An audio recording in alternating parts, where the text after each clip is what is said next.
You would call a put-away drive, isn't it? I mean, they score here, especially a touchdown. It's almost out of reach. It certainly feels that way, and I think that they're going to call their plays accordingly because what you really want to do, even though you know the scoreboard is still up there and the game's going to go on, you feel like you can take the spirit away from another team, that their drive and will to come back and win can be taken with another score right here. It's still third quarter, but you just get that feel. Yeah, they're teetering right there on the brink, aren't they?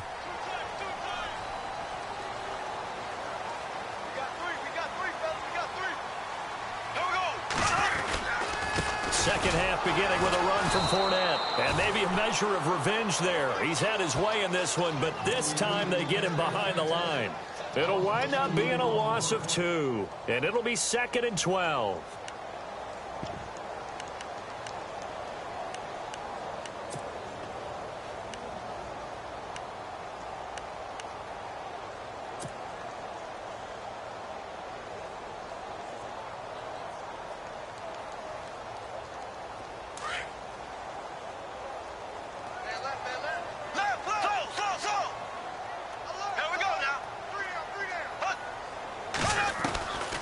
They'll run it again with Fournette. And maybe a measure of revenge there. He's had his way in this one, but this time they get him behind the line. So he loses 3 yards there. Now 3rd down.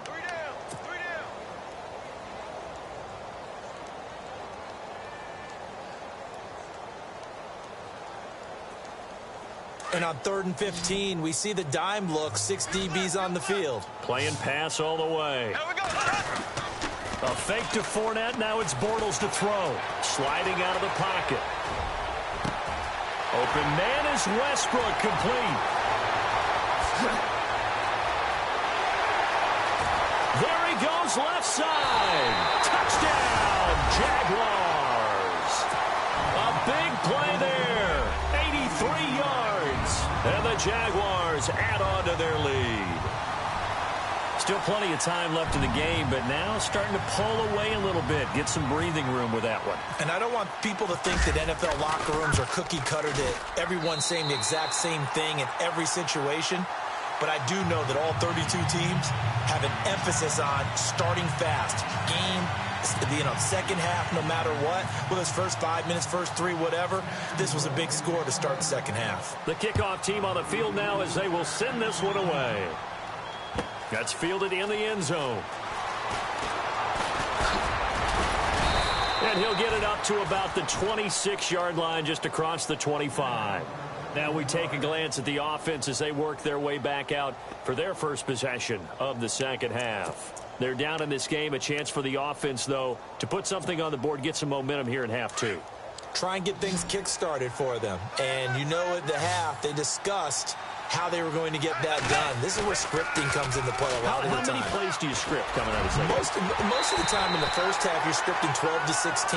I think in the second half, you're really scripting more like 8 to 10.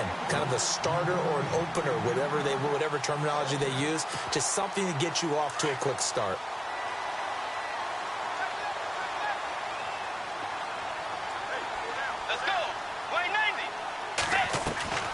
Throwing again, Bridgewater on 2nd and 10. Over the middle here to Rudolph. Give him 10 yards on that one, and that'll earn him a fresh set of downs. Many different ways to create space, but on that play, he did it with that big, wide body of his.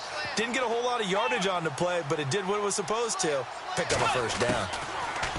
To throw, Bridgewater. And the tip there altered the ball flight, and it falls incomplete. It'll be 2nd down. Let's face it, if you want to get back into the game, these are the kind of throws you got to hit. He's wide open right there. Got to be able to get it to him, don't you think? And those are the throws that haven't been available to them every time he's dropped a pass. Yeah, that's a big miss.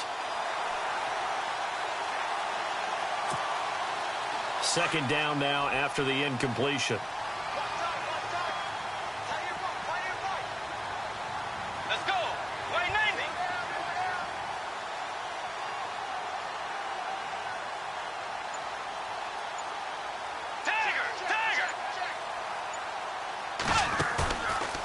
Play action.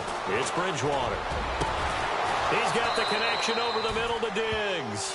And he's taken down, but not before he gets this into enemy territory across the 40. A very solid gain of 27.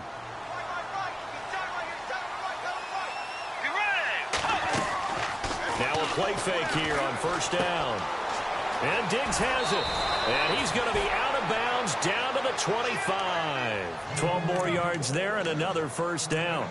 That's the number 2 receiver in the NFL in terms of yardage. And tell you what, a few more plays like that, he won't be number 2 for long. Well, that's what often happens when you have competitors running around the field. These guys know where they stand in relationship to yardage, totals, numbers, the whole deal.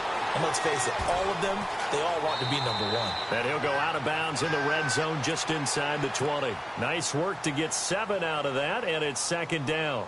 Now, that was not a bad scramble there on first down. He didn't force it, nor did he throw it away. He was able to take off, and now he made it a very manageable second and short.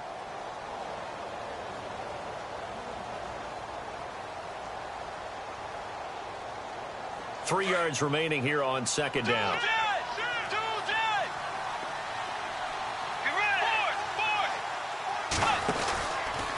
From the pistol, they run it with Cook. And he'll be stopped after a gain of only a couple down to the 15-yard line. I'd say they've got to find a way to get him going. He's such a big part of their offense. I wonder if they might throw it a little and come back to the run. Anything, because you're right. He's pretty much been completely neutralized. Let's go. Wait, 90. Tagger. Now a run with a fullback Johnson. And not going to be able to push this forward. He runs into a wall right at the line of scrimmage. Call it no gain that time, and they're going to be left looking up at a 4th and 1.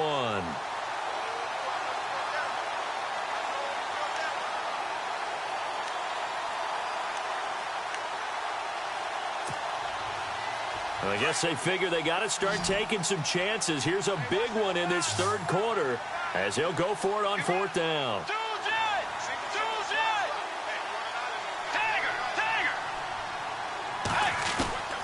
From the gun, Bridgewater.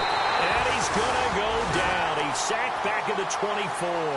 Avery Jones breaking through to get him for a loss of 7. The Jaguars offense now heads back onto the field. There have been no struggles here for this crew. I mean, they were up double digits at halftime, and they've just expanded that here in the second half. And it appears there are no answers from the defensive side. I think right now, if I'm the coordinator, if I'm down on the field, if I'm wearing a hat, I've already thrown it. If it's a visor, it's sailed, right? My game plan is down by my feet right now because nothing I've drawn up appears to be working. Well, he's going to have to find something right now to stop this offense. And the offense will be looking to get at least some of this yardage back here at 2nd and 12.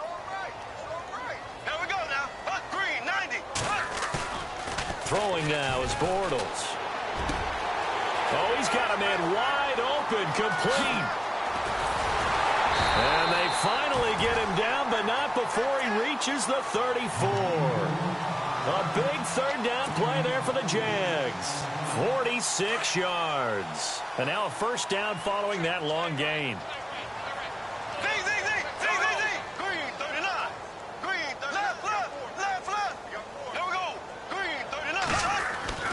Now Bortles eluding the pressure right. He'll check this one off to Fournette.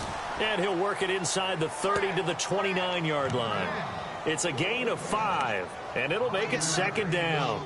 And just in general, Charles, on a play like that, how tough is it for the defense to account for a running back essentially being a receiver downfield? It's very difficult, especially if the running back has skills like a receiver, and you're aware of that before the game even begins. So throughout your practice sessions, you're going to want to be aware of him.